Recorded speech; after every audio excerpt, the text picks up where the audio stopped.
नमस्कार दोस्तों, मैं धीरेन्द्र शुक्ला आप सभी का स्वागत करता हूं एग्जाम पर के लाइव क्लासेस में। कैसे हैं आप लोग? आज लेकर आए हैं बहुत ही बेहतरीन और चुनिंदा टॉपिक, जहां से बहुत सारे क्वेश्चंस आपके एबीएस में बन सकते हैं। तो चलिए देखते हैं। आज हम लेकर आए हैं ग्रेट इंडियन बस्टर्ड, जिसे बहुत ही फेमस नाम से जाना जाता है। इसके बारे में हम आपको आज डिस्कस करेंगे इसके बारे में। और ज्यादातर क्वेश्चंस कह सकते हैं आजकल एग्जाम में ऐसे ही पूछे जाते हैं, जितने भी कह सकते हैं हमारे कह सकते हैं जो जिन संकटाग्रस्त जो प्रजातियां हैं जो भारत में निवास करती हैं या भारत से में कह सकते हैं विदेशों से भी आती हैं, उन सब चीजों के बारे में पढ़ने वाले हैं। तो सबसे पहले देखें देखते हैं कि क्या होता है ये, इसके बारे में, और उसके बाद आगे कंटिन्यू करेंगे। चलिए देखिए, ये ग्रेट इंडियन बस्टर्ड है। ठीक, ग्रेट इंडियन बस्टर्ड बेटा कहाँ पाया जाता है? देखें, इसको मैंने डायग्राम में दिखाया हुआ है। इस टाइप की बस्टर्ड होती है ये। ग्रेट इंडियन बस्टर्ड अगर देखा जाए कहाँ पाई जाती है, ठीक, तो आप इसको देखिएगा।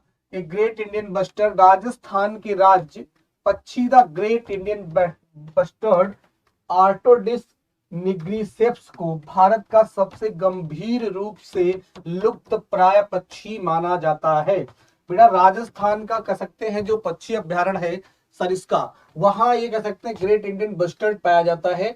और राजस्थान के राज्य पक्षी द ग्रेट इंडियन बस्टर्ड, यानी जिसको साइंटिस्ट नाम क्या दिया गया है, आर्टोडिस निग्रिसेप्स को भारत का सबसे गंभीर रूप से लुप्त प्राय पक्षी माना जाता है। ठीक, तो ये ऐसा पक्षी है जो भारत में क्या हो गया है, लुप्त प्राय हो गया है, बहुत कम देखने को मिलता है। और ऐसा क्यों हो रहा है? क्योंकि ऐसा जलवायु परिवर्तन के कारण ही संभव है।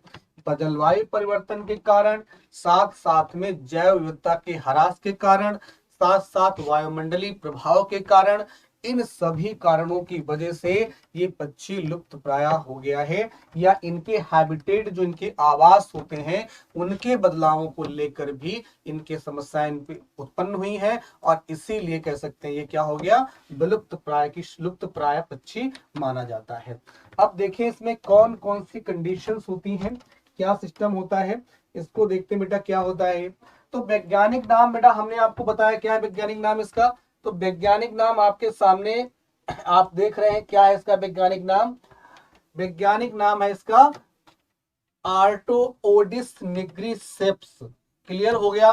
ध्यान से पढ़िएगा कि क्या इसका वैज्ञानिक नाम होगा। तो इसका वैज्ञानिक नाम है आर्डेओटिस निग्रिसेप्स, इसका वैज्ञानिक नाम है। और कितने किलो का होता है? तो वजन हमने बनाया भाई, कितने किलो की होती है, कितना वेट होता है इसका? तो इसका बेटा वेट होता है 15 से 18 किलोग्राम का इसका वेट होता है। यानी कह सकते हैं कि बहुत भारी पक्षी होता है। 15 से 18 किलो का पक्षी है, काफी बड़ा पक्षी होता है। इसके अलावा लंबाई क्या है? तो लंबाई सेंटीमीटर में, इसके पंखों की अगर देखें, किस जानवर की बात कर रहे हैं? तो एक बार पीछे हम फिर आपको दिखाते हैं। हम इस जंतु की बात कर रहे हैं, ग्रेट इंडियन बस्टर्ड की। ठीक, तो इसके पंखों की, आप ये वाले जो पंख हैं इनका आप अगर सेंटीमीटर में देखेंगे कितने बड़े होते हैं ये पंख इसके, तो इन पंखों की जो भाई कह सकते हैं इसकी जो कह सकते हैं लंबाई है वो कितनी है बेटा? 210 से 250 सेंटीमीटर के इसके पंख होते हैं। बहुत ही कह सकते हैं बड़े पंख होते हैं। 210 से लेकर 250 सेंटीमीटर के पंख होते हैं। वजन कितना होता है? 15 से 18 किलोमीटर, सॉरी 18 किलो का इसका वजन होता है। वैज्ञानिक नाम क्या होता है? तो आर्डेओटिस निग्रिसेप्स इसका वैज्ञानिक नाम होता है। ऊंचाई कितनी होती है? अब हाइट की बात करते हैं कि भाई इस पक्षी की ऊंचाई कितनी होती है, हाइट। तो आप देखिए, ये रहा पक्षी और इसकी ऊंचाई बताइए, अनुमान करिए कितनी ऊंचाई हो सकती है इस पक्षी की। तो ये पक्षी काफी बड़ा है, इंडियन बस्टर्ड कहते हैं, ग्रेट इंडियन बस्टर्ड के नाम से जाना जाता है। इसकी ऊंचाई आप देख सकते हैं कितनी हो सकती है, अनुमान लगाइए। तो अनुमान लगाने में आपको पता चलेगा कि ऊंचाई इसकी लगभग ज्यादा, सामान्य सभी पक्षियों से ज्यादा रही होगी। इसका मतलब 100 सेंटीमीटर से और 1 मीटर, यानी 100 सेंटीमीटर से लेके 1 मीटर तक इसकी ऊंचाई होती है। और दुनिया भर में इनकी जनसंख्या कितनी है? जो सबसे बड़ा रीजन है दुनिया भर में इनकी जनसंख्या की अगर हम बात करें तो दुनिया भर में मात्र 200 बचे हुए हैं। यानी इसीलिए इनको लुप्त प्राय सूची में डाल दिया गया है, यानी इनमें सिर्फ 2 बचे हुए हैं। ठीक, अब 2 बचे हुए, इनके करैक्टर के बारे में बात करते हैं। ये भारत में बेटा कहाँ कहाँ पाया जाएगा, तो चलिए यहाँ देखिए, ये भारत का मैप है। इसमें देखेंगे जम्मू एंड कश्मीर, हिमाचल प्रदेश, पंजाब, उत्तराखंड, हरियाणा, राजस्थान, नेपाल हमारा पड़ोसी देश है। इसके बाद सिक्किम स्टेट यहाँ आप देखेंगे, अरुणाचल प्रदेश, नागालैंड, मणिपुर, मिजोरम, त्रिपुरा और बहुत सारे इसमें हमने कंट्री दिए हैं। तो इसमें स्टेट दिए हुए हैं। इसमें जो ब्लैक वाला स्पॉट आप देख रहे हैं, ये वाला ग्रेट इंडियन बस्टर्ड कह सकते हैं। इस ब्लैक वाले हिस्से में आप देखेंगे, राजस्थान की हम बात कर रहे थे, तो ये वाला पार्ट जो आप बेटा देख रहे हैं इधर इस साइड में, ये राजस्थान वाला पार्ट है, राजस्थान में। तो यहाँ पर ग्रेट इंडियन बस्टर्ड होता है। उसके बाद बेटा नीचे गुजरात में आएंगे, गुजरात वाला ये पार्ट देखिए इस साइड में, गुजरात का ऊपरी हिस्सा जो कटा हुआ बीच से जो जुड़ा हुआ है, ऊपरी हिस्सा आप देखेंगे, जिसे बोलते हैं, कह सकते हैं अबदासा और मांडवी के तटीय घास के मैदान। कच्छ में नलिया अभ्यारण्य, केवल 6 ग्रेट इंडियन बस्टर्ड बचे हुए हैं। और आप देखेंगे बेटा राजस्थान वाले हिस्से में, तो इसे डेजर्ट नेशनल पार्क के नाम से जाना जाता है। ये जैसलमेर में है। ठीक, और उसी में ये कह सकते हैं हमारे इंडियन जो बस्टर्ड है, ग्रेट इंडियन बस्टर्ड यहाँ पाए जाते हैं। राजस्थान के नीचे जो कच्छ वाला एरिया है, जहाँ पर काफी कह सकते हैं पानी थोड़ा कम रहता है, ज्यादा दलदला हिस्सा रहता है, तो वहां पर भी एक कह सकते हैं अभ्यारण्य है, जिसका नाम है नलिया अभ्यारण्य। इसमें केवल अब कितने बचे हुए बेटा, तो 6 इंडियन बस्टर्ड बचे हुए हैं। तो 6 यहाँ पर बचे हुए हैं। इसके अलावा मध्य प्रदेश में अगर देखें, तो मध्य प्रदेश कहाँ है इस मैप में, तो देखेंगे बेटा मध्य प्रदेश कहाँ जाता है, ये रहा आपका मध्य प्रदेश। ठीक, तो इस मध्य प्रदेश की अगर आप बात करें, इस वाले मध्य प्रदेश में, तो सबसे क्वेश्चन और ज्यादा बन जाता है, सबसे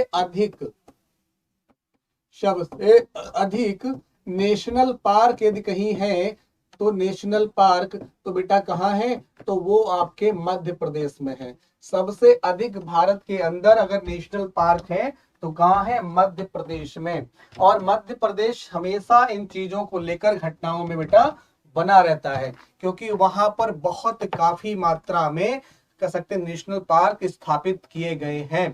ठीक, अब देखिए कि मध्य प्रदेश का कौन सा वन्यजीव अभ्यारण्य है, तो करेरा वन्यजीव अभ्यारण्य। This is the very important question, यहाँ से क्वेश्चन बनता है। कौन सा है, करेरा वन्यजीव अभ्यारण्य जो है, यह प्रजाति 90 के दशक की शुरुआत में मध्य प्रदेश से गायब हो गई थी। यानी करेरा वन्यजीव अभ्यारण्य जो है, वहां ये 90 के दशक से अगर देखा जाए, तो यह प्रजाति बिल्कुल क्या हो गई थी, शुरुआत से, यानी 90 के दशक की शुरुआत से ही गायब हो गई थी। और तब से ये कह सकते हैं मात्र 200 बचे हुए हैं। पीछे की स्लाइड में हमने आपको बताया है कि दुनिया भर में कितने बचे बेटा, तो दुनिया भर में देखिए कितने बचे हैं, मात्र 200 बचे हुए हैं। यानी बिल्कुल ही लुप्त प्राय हो गए हैं, 200 बचे हुए हैं मात्र। और जबकि ये बहुत ज्यादा मात्रा में, कह सकते हैं बहुत ज्यादा मात्रा में अवेलेबल थे, ठीक, उपलब्ध थे। तो इनकी वजह से कह सकते हैं किस कारण गायब हुए, वो भी चीज अभी हम लोग देखेंगे। तो आप और देखिए, इसके अलावा महाराष्ट्र वाला हिस्सा कहाँ आ गया, ये रहा बेटा महाराष्ट्र। तो आप याद कर लीजिएगा कि ग्रेट इंडियन बस्टर्ड है, तो हमारे जो पश्चिमी राज्य है, पश्चिमी यानी भारत के पश्चिमी, ये वाला हिस्सा क्या बोलते हैं बेटा, हम पूर्वी बोलते हैं। और इस वाले को हम क्या बोलते हैं, इस वाले को हम पश्चिमी भाग बोलते हैं। तो हमारे कह सकते हैं भारत में जो ग्रेट इंडियन बस्टर्ड है, वो भारत के पश्चिमी राज्यों में ज्यादा ज्यादा हो रहता था, जिसमें पहला नंबर बेटा गुजरात का आता है। और गुजरात का कौन सा पार्क है, तो गुजरात का बेटा आप देखेंगे कौन सा, हमने यहाँ लिखा नलिया अभ्यारण्य जो है, नलिया बायोस्फीयर जो है, यहाँ पर ये पहले पाए जाते थे। ठीक, इसके अलावा राजस्थान वाला हिस्सा आपको मैंने बताया बेटा, तो डेजर्ट नेशनल पार्क जो है जैसलमेर में है, वहां भी ग्रेट बस्टर्ड हंग पाए जाते थे। ठीक, इसके अलावा हम आए नीचे मध्य प्रदेश वाला ये हिस्सा, जहां पर सबसे अधिक नेशनल पार्क है भारत के, तो मध्य प्रदेश के करेरा वन्यजीव अभ्यारण्य में भी कह सकते हैं आप प्रजाति 90 के दशक से ही गायब हो गई थी। ठीक है, 90 के दशक से ही गायब हो गई थी। इसके बाद और देखिए यहाँ पर हमने महाराष्ट्र का जिक्र किया है, तो ये रहा आपका महाराष्ट्र। और महाराष्ट्र में नन्नाज घास के मैदान जो सोलापुर के आसपास पाए जाते हैं, वहां पर भी ग्रेट इंडियन बस्टर्ड पाए जाते थे। ठीक, तो इस तरीके भारत में अभी भी इतनी जगह पर कह सकते हैं ये ग्रेट इंडियन बस्टर्ड पाए जाते हैं। चलिए और कहानी देखते हैं इसके बारे में। इसके बारे में और कहानी आप देखिए, ग्रेट इंडियन बस्टर्ड क्या है इनका सिस्टम। तो विशेषता आप देखें, इसे प्रमुख चारागाह प्रजाति माना जाता है। बहुत ही इंपॉर्टेंट क्वेश्चन, कभी कभी ये मान लीजिए अगर स्टेटमेंट में ऐसा क्वेश्चन आता है तो ध्यान आप रखेंगे, क्या है, इसे प्रमुख चारागाह प्रजाति माना जाता है जो घास के मैदान पारिस्थितिकी के स्वास्थ्य का प्रतिनिधित्व करता है। यानी ये प्रमुख चारागाह वाली प्रजातियां मानी जाती हैं और जो घास के मैदान का जो इकोसिस्टम होता है उसका ये प्रतिनिधित्व करते हैं। ठीक, तो देखिए जिस तरीके से मैंने इसको बताया है, यानी विशेषता क्या है ग्रेट इंडियन बस्टर्ड की, तो बेटा विशेषता में याद रखिएगा, इसे प्रमुख चारागाह प्रजाति माना जाता है और घास के मैदान का जो इकोसिस्टम होता है उसको ये रिप्रेजेंट करता है, उसका प्रतिनिधित्व करता है। क्लियर, तो याद रखिएगा अगर विशेषता पूछी गई तो आप 2 लाइन में बता सकते हैं कि इसे प्रमुख चारागाह प्रजाति माना जाता है और जो घास का हमारा इकोसिस्टम होता है, जो घास पारिस्थितिकी तंत्र होता है, उसको स्वस्थ का प्रतिनिधित्व, यानी अगर वो ये वहां पाए जाएंगे तो इसका मतलब वो वाला जो घास वाला एरिया है, घास वाला जो हमारा इकोसिस्टम है वो बिल्कुल स्वस्थ पाया जाएगा अगर ये वहां पर दिख गए तो। अगर नहीं है तो इसका मतलब स्वास्थ्य नहीं है। तो बहुत बड़ी इनकी विशेषता थी, जहां पर देख लिया जाता था तो लोग मतलब हमारे साइंटिस्ट वगैरह मान लेते थे एनवायरमेंटल जितने भी हैं कि भाई ठीक है ये बिल्कुल यहाँ पर स्वास्थ्य इकोसिस्टम है। लेकिन जब ये वहां नहीं मिल रहे हैं तो इसका मतलब इकोसिस्टम में कोई ना कोई बदलाव हुए हैं, कुछ हानिकारक कह सकते हैं बदलाव उसमें हुए हैं, इसीलिए लोग ये पक्षी गायब हो गए हैं। आवास देखिए क्या है, इसकी आबादी ज्यादातर राजस्थान गुजरात तक ही सीमित है। यानी इसकी जो आबादी है ग्रेट इंडियन बस्टर्ड की ज्यादातर गुजरात और राजस्थान तक ही सीमित है। महाराष्ट्र, कर्नाटक और आंध्र प्रदेश में छोटी आबादी होती है। देखिए यहां पर देखिए, यहां जो हमने इस मैप में आपको बताया था, आप देखिए इस मैप में जो हम बताने को वहां पे कोशिश कर रहे हैं, तो यहाँ भी आप देख सकते हैं इस मैप पे। तो ये फिर से मैं इसको रफ कर देता हूं जिससे आपको सब चीजें समझ में आ जाए। ठीक, चलिए अब यहाँ पर आप ध्यान से देखिए, यहाँ पे ध्यान से देखिए, ये रहा कर्नाटक वाला एरिया, ये आप देख रहे हैं ये कर्नाटका है। ठीक, ये क्या है, ये महाराष्ट्र है। यहाँ आप देखेंगे ये रहा आंध्र प्रदेश वाला एरिया, इधर हमने गुजरात बताया, इधर हमने राजस्थान बताया। ठीक, तो इन जगहों पर कह सकते हैं, लेकिन इन वाले जगहों पर ज्यादा कम मात्रा में, इधर वाले पे यानी ये बेटा यहाँ कम मात्रा में पाए जाते हैं, बिल्कुल नाम मात्र के छोटी प्रजातियां, और इन 2 जगहों पर बड़ी प्रजातियां इनकी पाई जाती हैं, बड़ी प्रजातियां। ठीक, यहाँ पर इनकी बड़ी प्रजातियां पाई जाती हैं। तो क्लियर हो गया, फिर से आते हैं उसी पे। ये देखिए इसकी आबादी ज्यादातर राजस्थान गुजरात तक सीमित है, लेकिन महाराष्ट्र, कर्नाटक और आंध्र प्रदेश में छोटी आबादी इनकी पाई जाती है, मात्रा में कम पाए जाते हैं। ठीक है, उसके बाद खतरे क्या है बेटा, इनको खतरे क्या हो गए इनको। खतरे देखिए, बिजली ट्रांसमिशन लाइनों के साथ टकराव, करंट लगने, शिकार, व्यापक कृषि विस्तार के परिणाम स्वरूप निवास स्थान की हानि और परिवर्तन आदि के कारण पक्षी लगातार खतरे में हैं। यानी ये किनको खतरा क्या है ग्रेट इंडियन बस्टर्ड को, तो बेटा ग्रेट इंडियन बस्टर्ड को खतरा सिर्फ बिजली ट्रांसमिशन से है। ठीक, क्या होता है कि जो बड़े बड़े लाइनें आप देखते हैं हमारे यहाँ जो बहुत विद्युत सप्लाई है, और बड़ी बड़ी जो लाइनें देखते हैं तो पक्षी का भी हैवी है, इनके पंख भी ज्यादा बड़े होते हैं। वो हमने भी तो पीछे स्लाइड में बताया कि इनके पंख कितने बड़े होते हैं। तो इनके पंख देखिए बच्चा कितने बड़े होते हैं, आपको मैंने बताया था कि इनके जो पंख होते हैं, इनकी कह सकते हैं पंखों की जो लंबाई और ये रही ऊंचाई, तो आप देखें इसमें क्या होता है कि 210 से 250 सेंटीमीटर के बेटा पंख होते हैं। तो होता क्या है कि जो बड़ी बड़ी लाइनें हैं तार की, करंट वाली हमारी विद्युत सप्लाई की, उनमें टकरा जाते हैं, इनको करंट लग जाता है। तो करंट लगने की वजह से क्या हो जाते हैं, ये कह सकते हैं करंट लगने की वजह से मर जाते हैं, इनकी मृत्यु हो जाती है। साथ साथ इनका शिकार हुआ, और शिकार के साथ साथ में बेटा व्यापक कृषि यानी बहुत बड़े मात्रा में कृषि लोगों ने करनी शुरू कर दी, जिससे हमारा ग्रास लैंड इकोसिस्टम क्या हो गया, डिस्ट्रॉय हो गया। और जब घास वाला पारिस्थितिकी तंत्र समाप्त हो जाएगा तो फिर ये ग्रेट इंडियन बस्टर्ड कहाँ जाएंगे, और कहाँ जाएंगे, ये क्या क्या खाएंगे, कहाँ चरेंगे। अभी हमने क्या पढ़ा पीछे, यहाँ पर देखिए, इस लाइन को टैग करिए। ठीक, देखिए यहाँ पे लिखा है, ये प्रमुख चारागाह प्रजाति माना जाता है। इसे प्रमुख चारागाह प्रजाति मतलब ये चारागाह वाले क्षेत्रों में मिलती है। जो हमने कह सकते हैं अंधाधुंध अपना विकास जो संसाधनों का किया है, अंधाधुंध जो व्यापक कृषि स्तर को अपनाया है, उसके कारण सभी ग्रासलैंड बेटा क्या हो गए, खत्म हो गए। और जिसकी वजह से क्या होता है कि हमारा ग्रासलैंड पारिस्थितिकी तंत्र ही खत्म हो गया, तो इनकी समस्या ज्यादा बढ़ जाएगी। ठीक, और इसी प्रकार से समस्याएं उत्पन्न हो रही। इसके अलावा देखिए क्या परिणाम स्वरूप क्या हुआ, निवास स्थान की हानि और परिवर्तन आदि के कारण पक्षी लगातार खतरे में हैं, और इसी प्रकार से इनके स्थान परिवर्तन हो गए। और स्थान परिवर्तन होंगे तो फिर रहेंगे कहाँ, ये रहने का कोई जरिया नहीं बचा, और रहने का जब कोई जरिया नहीं तो विलुप्त प्राय प्राणी तो ये हो ही जाएंगे। ठीक, अब देखें कैसे कैसे हमने बता दिया खतरे क्या है, आवास कहाँ है, विशेषता क्या है। ठीक, आगे देखते हैं और चीजें इसमें क्या आपकी लायक है।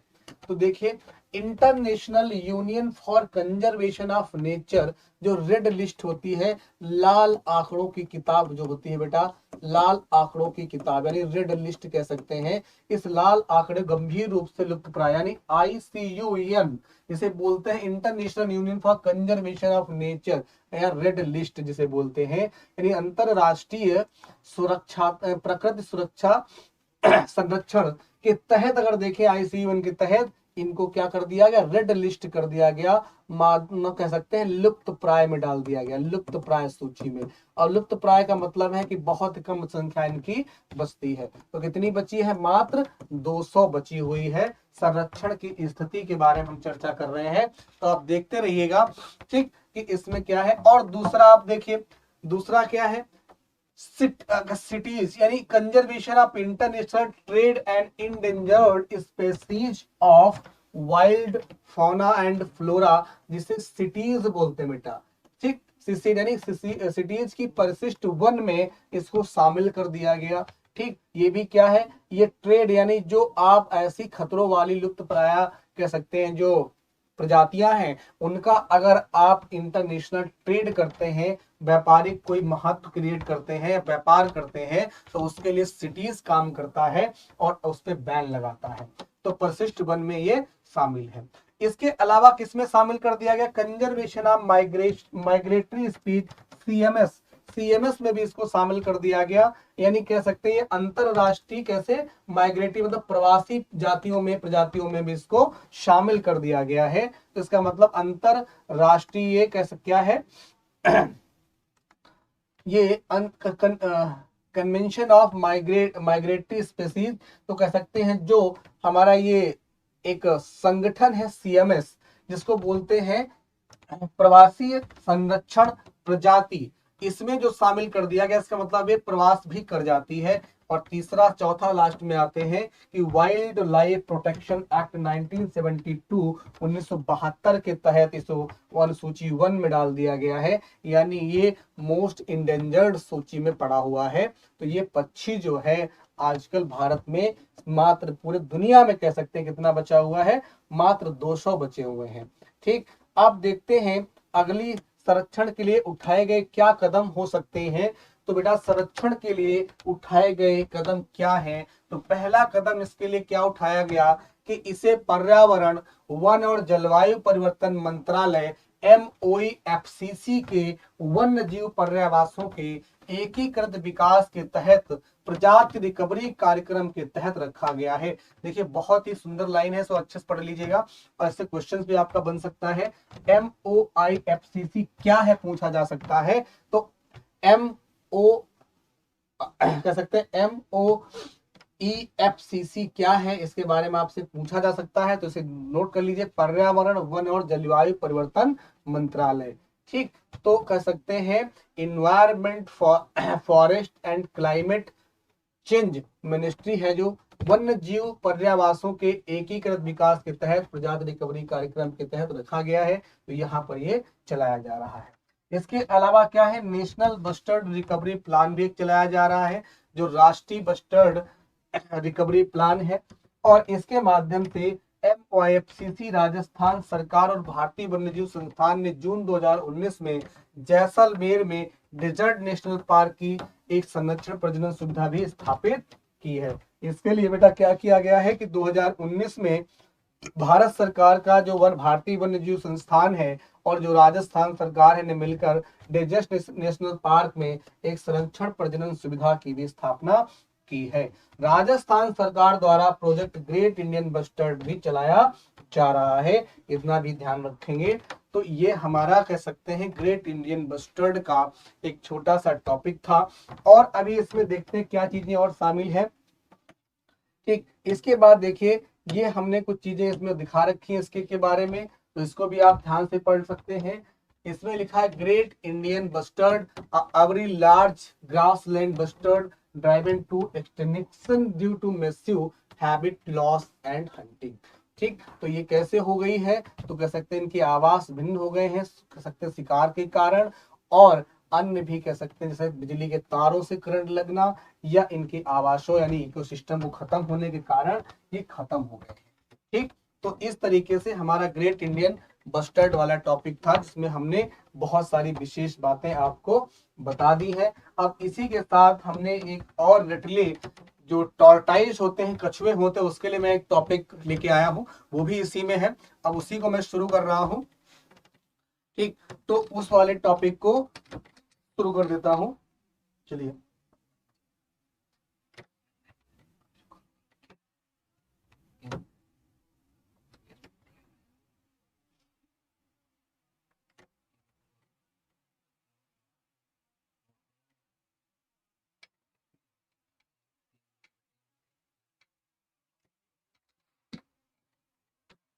हो गया इधर से जाना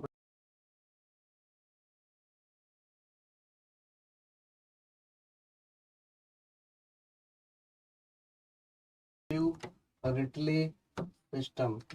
ठीक, अब देखते हैं इसके बारे में बेटा, बहुत इंपॉर्टेंट ये भी है। चलिए इसको देख लेते हैं, इससे से कई सारे क्वेश्चंस आपके एग्जाम में बन सकते हैं। चलिए, ओलिव रिटले टॉर्टल्स कह सकते हैं, ये भी कछुआ होता है, इसे ओलिव रिटले कहते हैं। क्या कहते हैं, इसका नाम क्या है, ओलिव रिटले। अब देखते हैं है आखिर क्या ओलिव रिटले क्या है, तो उसकी जानकारी आपको हम बताते हैं। देखिए, ओलिव रिटले टर्टल क्या है, यहां से आप देखिएगा, ओलिव रिटले टर्टल कछुए दुनिया में पाए जाने वाले सभी समुद्री कछुओं में सबसे छोटे और सबसे प्रचुर मात्रा में है, जो प्रशांत अटलांटिक और भारतीय महासागरों के गर्म पानी में निवास करते हैं। तो बेटा ये क्वेश्चन बन सकता है, आपके एग्जाम में पूछा जा सकता है कि ओलिव रिटले कछुए क्या होते हैं, सबसे छोटे कछुए होते हैं, टर्टल होते हैं, ये कहाँ रहते हैं, कहाँ पाए जाते हैं। तो ओलिव रिडले कछुए दुनिया में पाए जाने वाले सभी समुद्री कछुओं में सबसे छोटे और सबसे प्रचुर मात्रा में प्रशांत और प्रशांत महासागर, अटलांटिक महासागर और भारतीय महासागर के गर्म पानी में पाए जाते हैं। क्लियर, बहुत ही इंपॉर्टेंट क्वेश्चन है। और यहाँ से बिल्कुल जो मैंने लाइनें वहां पे लिखी हैं उनको बिल्कुल याद कर लीजिए। कहाँ मिलेगा बेटा, तो ये गर्म पानी में, कहा, प्रशांत महासागर, अटलांटिक महासागर, भारतीय महासागर में ये पाए जाएंगे। सबसे छोटे समुद्री कछुए होते हैं, जितने भी आज तक कछुए पाए गए हैं उनमें से सबसे छोटे समुद्री कछुए होते हैं ये। चलिए अब इनके बारे में बात करते हैं बेटा, इनका वैज्ञानिक नाम क्या है, वजन क्या है, लंबाई क्या है, निवास क्या है। तो वैज्ञानिक नाम में आप देखेंगे क्या है, लैपिडोकेलिस ओलियोविकिया, यानी कह सकते हैं इनका नाम है लैपिडोकेलिस ओलिवाकिया, इनका नाम है। ठीक, तो ये कह सकते हैं नाम वैज्ञानिक है बेटा, इसको बिल्कुल याद कर लीजिए। इस वैज्ञानिक नाम को, थोड़ा टफ लगता है नाम, लेकिन आपको याद तो करना पड़ेगा, क्योंकि यहाँ से क्वेश्चन भी बन सकता है। तो लेपिडोकेलिस ओलिवा किया इनका नाम है। वजन कितना है मेरे बच्चों, तो वजन आप देख रहे हैं इनका 50 केजी है, यानी 50 किलो इनका वजन है। और लंबाई कितनी है, तो लंबाई आप देखेंगे बेटा 2 फीट है इनकी लंबाई। और निवास कहाँ है, तो महासागर। कौन से महासागरों में, तो प्रशांत में, अटलांटिक में और भारतीय सागरों में, और भारतीय सागरों में ये पाए जाते हैं। इन गर्म पानी वाले सागरों में बेचारे ये कछुए सबसे छोटे पाए जाते हैं। क्लियर। इनको हम क्या बोलते हैं, ओलिव रिडले टर्टल, यानी ओलिव रिडले कछुए के नाम से इनको हम जानते हैं। चलिए आगे देखते हैं इनकी विशेषता क्या है ओलिव रिडले टर्टल्स की। तो विशेषता में आप बच्चों देखें, लिखा है कि एक ये कछुए मांसाहारी होते हैं, यानी कैसे होते हैं, कार्निवोरस होते हैं, यानी ये मांसाहारी होते हैं, कार्निवोरस कछुए होते हैं। तो मांसाहारी होते हैं और उनके जैतून के रंग के कार्पेस से अपना नाम प्राप्त करते हैं। कह सकते हैं जैतून के रंग का जो कार्पेस होता है उसी प्रकार से अपना इनका नाम होता है। ठीक, आगे देखें इनका आवास कहाँ है, आवास तो प्रशांत महासागर, अटलांटिक और हिंद महासागर के गर्म पानी में पाया जाता है। रट लीजिएगा बिल्कुल कि प्रशांत महासागर, अटलांटिक और हिंद महासागर के गर्म पानी में पाए जाते हैं। मांसाहारी होते हैं, जैतून के रंग जिसे कार्पस कहते हैं से अपना नाम प्राप्त करते हैं और अटलांटिक, प्रशांत और हिंद महासागर में रहते हैं। प्रवासन क्या है इनका, वे 1 वर्ष के दौरान भोजन और संभोग के मैदानों के बीच हजारों किलोमीटर का प्रवास करते हैं। यदि इनको आवश्यकता होती है मतलब भोजन की और संभोग करने की, यानी फर्टिलाइजेशन करने की, तो लगभग ये हजारों किलोमीटर प्रवास कर जाते हैं। मतलब इतना सब कुछ होते हैं, हजारों किलोमीटर का प्रवास ये लोग कर जाते हैं कछुए। खतरे क्या बेटा इनके लिए हो सकते हैं, खतरे आप देखेंगे उनके मांस, खोल और चमड़े और उनके अंडों के लिए अवैध शिकार किया जाता है।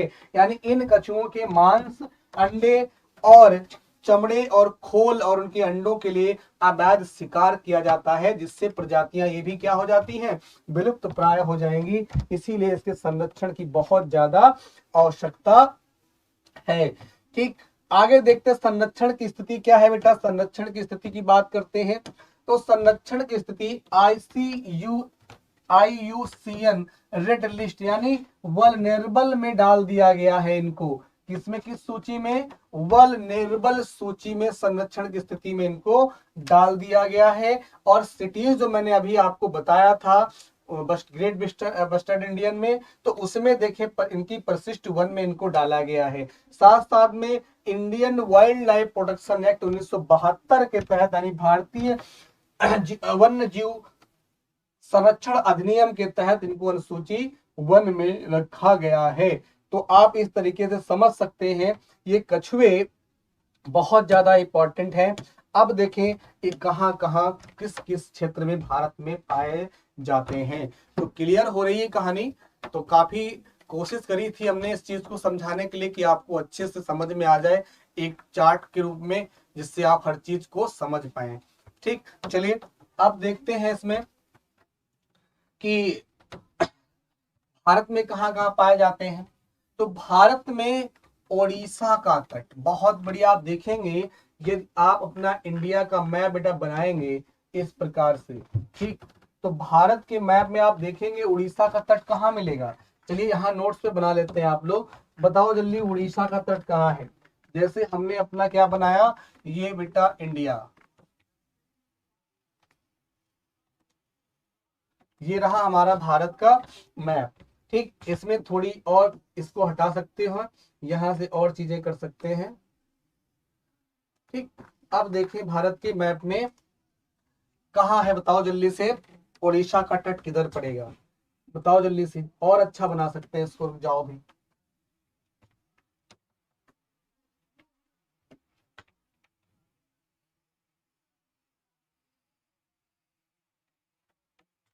ठीक, अब जल्दी से बताओ इसमें से, इसमें आप देखेंगे उड़ीसा का तट किधर है, यानी ये वाला हिस्सा क्या है बेटा, पूर्वी, पूर्वी भाग कह सकते हैं आप, पूर्वी भाग बोल दे या ऐसे पूर्वी तट भी बोल सकते हैं, पूर्वी तट बोल सकते हैं इसे। और यहीं पर क्या है, बे ऑफ बंगाल, यानी बंगाल की बेटा यहाँ पर खाड़ी भी है, बे ऑफ बंगाल, बंगाल की खाड़ी, बंगाल की खाड़ी भी साइड में है। ठीक, इधर वाले पार्ट में देखें, इसे बेटा बोलते हैं पश्चिमी भाग, पश्चिमी तट बोल सकते हैं इसे, पश्चिमी तट। और पश्चिमी तट यानी वेस्टर्न घाट भी बोल सकते हैं इसको।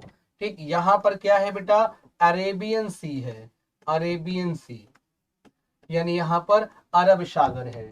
इधर क्या है, तो हमारे नाम, हमारे देश के नाम पर हिंद ओशन यहाँ पर है, यहाँ एक सागर है, महासागर, जिसको हम हिंद ओशन कहते हैं। तो हमें यहाँ बेटा डिसाइड क्या करना है, पश्चिमी तट डिसाइड करना था, कहाँ पे, इसमें उड़ीसा का तट कौन सा है। तो उड़ीसा किधर पड़ेगा, उड़ीसा बेटा इस वाले पार्ट में पड़ेगा, उड़ीसा यहाँ पड़ेगा, उड़ीसा कोस्ट।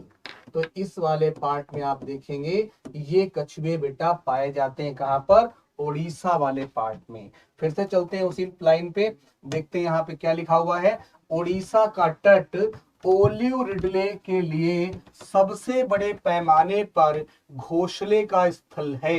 इसके बाद मैक्सिको और कोस्टा रिका के तट हैं। यानी अगर भारत में देखा जाए बेटा तो क्या है कि ओडिशा का तट जो ओलिव रिडले कछुए होते हैं वो बड़े पैमाने पर घोंसलों का स्थल है। और इसके बाद अगर देखा जाए तो मैक्सिको और कोस्टारिका भी इसी में शामिल है।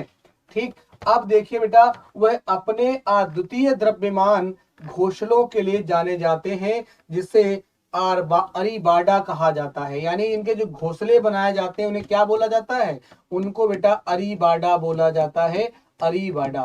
तो अरीबाडा नाम के अपने घोंसले बनाते हैं, उन्हीं में रहते हैं, जहां हजारों मादाएं अंडे देने के लिए एक ही समुद्र तट पर एक साथ आती हैं, जहां पर बहुत सारी मादा जो फीमेल और कह सकते हैं टर्टल होते हैं वो वहां पर आते हैं और बड़ी मात्रा में अंडे देते हैं। वे लगभग 1.5 फीट गहरे शंक्वाकार घोंसले में 5 से 7 दिनों की अवधि में अपने अंडे देते हैं, जिसे वे अपने पिछले फिलिपर्स से खोदते हैं। जो पीछे वाले उनके पैर होते हैं उनसे खोद कर लगभग 1.5 फीट गहरे शंक्वाकार एक घोंसले में 7 दिनों की अवधि में अपने जो एग्स होते हैं, जो अंडे होते हैं वो देते हैं। और वहीं से फिर धीरे धीरे उनका डेवलपमेंट जब हो जाता है तो उसी कोस्ट से वो धीरे से पानी में चले जाते हैं। ठीक, तो यहाँ तक कहानी बिल्कुल क्लियर है। तो कहानी यहाँ तक क्लियर है, तो आगे बढ़ते हैं इस कहानी को लेकर। अब देखिए बेटा, ये रहा कोस्टारिका वाला क्षेत्र, आप देखिए यहाँ पर कोस्टारिका वाला क्षेत्र देखिए, यहाँ पर देखो यहाँ पे जो इंडेक्स साइट है आप इसमें देख लीजिए। यहाँ पे जो ये वाली कलर दिख रहा है आपको, ये वाला सब कलर दिख रहा है, ये वाला कलर, ये वाला कलर जो आप देख रहे हैं, ये कलर, ये कलर, ये कलर, ये कलर। ठीक, या ये कैसा है, तो countries with olive Ridley nesting, यहाँ पर ये ओलिव रिडले जो कछुए होते हैं आकर हमेशा कह सकते हैं क्या, अपने घोंसले बनाते हैं। इन वाले एरियाज में आप देख सकते हैं क्या करते हैं बेटा, घोंसले बनाते हैं। इस वाले कलर में देखिए, येलो वाले कलर में countries with significant olive ridley foraging and और migration route but with no nesting. यानी इस वाले पार्ट में आप देखते हैं, इस वाले पार्ट में इस जितने भी दिख रहे हैं आपको, पीला वाला पार्ट दिख रहा है इसमें, ये वाला पीला वाला पार्ट।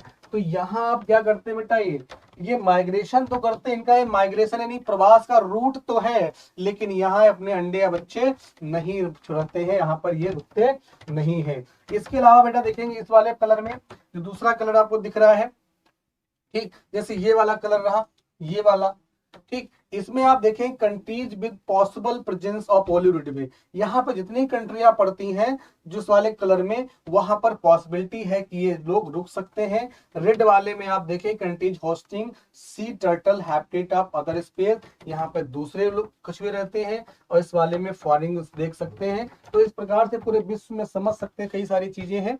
लेकिन आगे चलिए, आप इतना याद रखिए कि भारी मात्रा में कहाँ है, तो ये कोस्टारिका और मैक्सिको के आसपास कह सकते हैं, कहा, कोस्टारिका और जो हमने आपको भी इससे पहले बताया था, ठीक, कोस्टारिका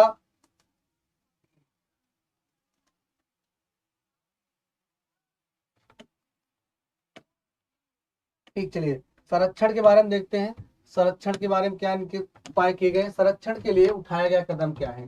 भारत में दुर्घटनावश होने वाली हत्याओं को कम करने के लिए उड़ीसा सरकार ने, यानी भाई उड़ीसा शामिल है, तो उड़ीसा सरकार ने ट्रॉल के लिए टर्टल एक्सक्लूजर डिवाइस टीईडी का उपयोग करना अनिवार्य कर दिया है, जो विशेष रूप से एक निकाश कवर के साथ डिजाइन किया गया एक जाल है जो कछुओं को पकड़ने के दौरान भागने की अनुमति दे देता है। यानी एक हमने डिवाइस ही बना दिया जिसे टीईडी बोलते हैं, टर्टल एक्सक्लूजर डिवाइस, जिससे यदि अगर कोई शिकार मछलियों करता है, पकड़ता है, तो ये उनको भागने का अवसर प्रदान कर देता है, जिससे कछुए भाग जाते हैं। ठीक है, उसके बाद ये देखिए कछुए इस तरीके से, आप एक बार ओलिस रिडले को देख सकते हैं, पूरी स्लाइड में अच्छे से पढ़ सकते हैं। और इसी के साथ हम अपना आज की जो क्लास है, ठीक है, वो समाप्त करते हैं। और अगली क्लास फिर हम आपको लेकर मिलेंगे अच्छे टॉपिक के साथ में। हमने स्पेशली ये टॉपिक आप लोगों को बीच में पढ़ाने का प्रयास किया है कि जिससे यहाँ से कुछ क्वेश्चंस आपके बन सके। 1-2-3 बार इसको अच्छे से देख लीजिएगा, जिसमें से आपके कई सारे प्रश्न हल हो सकते हैं। अच्छे से इसको पढ़ लीजिएगा। ठीक है, जय हिंद, जय भारत, जय एग्जामपुर।